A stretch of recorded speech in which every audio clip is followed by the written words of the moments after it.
Vous êtes-vous déjà demandé comment quelqu'un avec le poids du monde sur ses épaules peut dormir paisiblement la nuit? Comment quelqu'un qui gouverne un vaste empire peut trouver la paix intérieure au milieu du chaos? Si vous cherchez un esprit plus serein et une vie moins agitée, la réponse pourrait se trouver dans les écrits d'un empereur romain.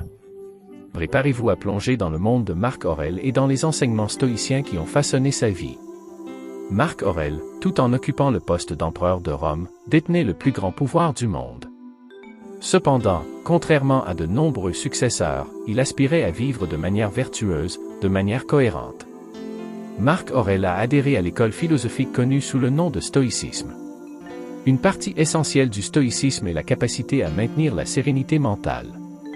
En effet, les stoïciens estiment que ceux qui atteignent l'épanouissement humain trouvent un bonheur véritable, toujours accompagné de paix intérieure. Il est indiscutable que Marc Aurèle portait un fardeau considérable en tant que dirigeant de l'Empire romain, avec tout le stress lié à cette position. Son livre, Méditation, nous offre des informations sur la manière dont il a relevé ces défis. La façon dont Marc Aurèle parvenait à maintenir la tranquillité comprenait la pratique de la visualisation négative, une technique que les stoïciens modernes adoptent également comme méditation pour commencer la journée.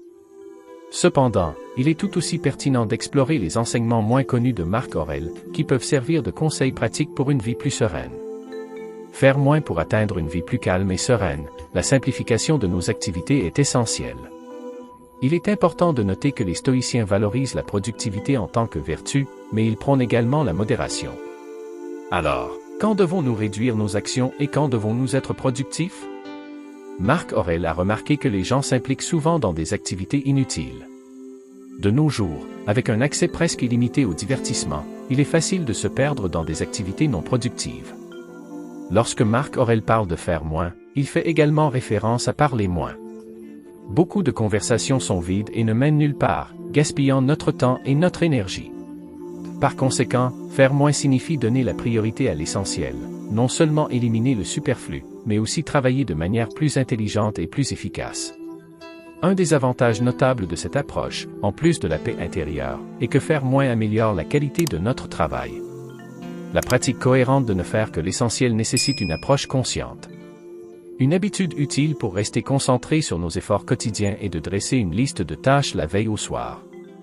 Cela nous permet de planifier à l'avance ce que nous devons faire au réveil, apaisant notre esprit.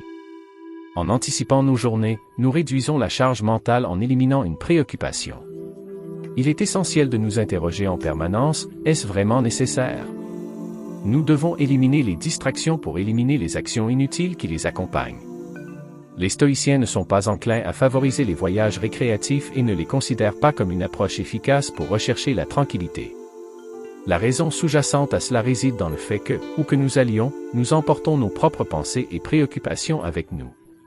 Par conséquent, les effets bénéfiques des voyages ne sont que temporaires, car une fois le voyage terminé, nous sommes à nouveau confrontés à nos propres esprits. Marc Aurèle a exprimé des critiques à l'égard de ceux qui essaient d'échapper aux pressions de la vie quotidienne, en voyageant ou en résidant dans des endroits paisibles comme des montagnes ou des plages. Il considérait cette quête comme futile, se demandant pourquoi nous devrions voyager lorsque nous pouvons trouver la paix intérieure en nous tournant vers notre propre être. Aucun endroit où vous pouvez aller n'est plus paisible, plus exempt d'interruptions, que votre propre âme, a déclaré Marc Aurèle. Il n'y a aucun problème à changer occasionnellement de décor pour faciliter les moments de réflexion tant que ces échappées sont brèves. Marc Aurèle nous invite à contempler et à réfléchir pour nous ressourcer, afin d'apporter la sérénité dans notre vie quotidienne. Il nous offre 2 leçons importantes à méditer. Les choses ne s'attachent pas à l'âme, elles restent immobiles à l'extérieur. La perturbation vient uniquement de nos propres perceptions. Tout ce que nous voyons est constamment en train de changer et de disparaître. Pensez à la quantité de changements que nous avons déjà observés. Le monde est en constante transformation et notre vie est en fin de compte une question de perception. Cela nous mène au conseil suivant. Les stoïciens sont connus pour nous rappeler la réalité crue de la vie.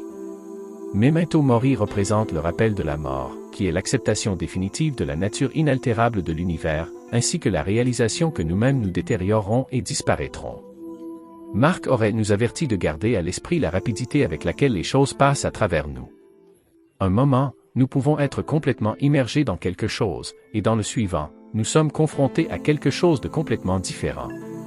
Les jours se succèdent rapidement, Et lorsque nous examinons l'histoire de cette planète, la vie humaine semble être qu'un bref instant dans cette vaste étendue cosmique. Le changement constant de tout peut être source d'anxiété, car rien n'est permanent. Éventuellement, nous serons séparés de nos biens matériels et de nos proches. Cependant, cette perception peut aussi être une source de sérénité. La compréhension que tout est éphémère signifie qu'il est inutile de s'accrocher au passé ou de craindre ce que l'avenir réserve. Le bonheur est relatif, et même dans les situations les plus difficiles, il y a des moments de joie, tout comme les plus aisés connaissent à la fois la joie et la souffrance. Cela nous rappelle que notre monde intérieur est directement influencé par notre perspective de la vie et par notre réaction à celle-ci. Comme l'a exprimé Marc Aurèle, l'immensité du passé et du futur s'ouvre devant nous, un abîme dont nous ne pouvons voir les profondeurs. Par conséquent, ce serait une folie de nous considérer comme d'une grande importance, ou de nous affliger, ou de nous mettre en colère comme si les choses qui nous irritent étaient éternelles. Ainsi même dans les vastes avenues du pouvoir et les tempêtes du leadership, Marc Aurèle a trouvé son île de sérénité. Et vous, quel est votre chemin vers la tranquillité au milieu du chaos? Partagez vos réflexions et vos méthodes personnelles avec nous dans les commentaires ci-dessous. Et si vous souhaitez explorer davantage les philosophies qui ont façonné des leaders et des cultures au fil du temps, assurez-vous de vous abonner et de consulter les autres vidéos de notre chaîne. Ensemble, nous découvrirons les secrets de l'esprit et de l'histoire qui attendent encore d'être dévoilés. À notre prochaine conversation.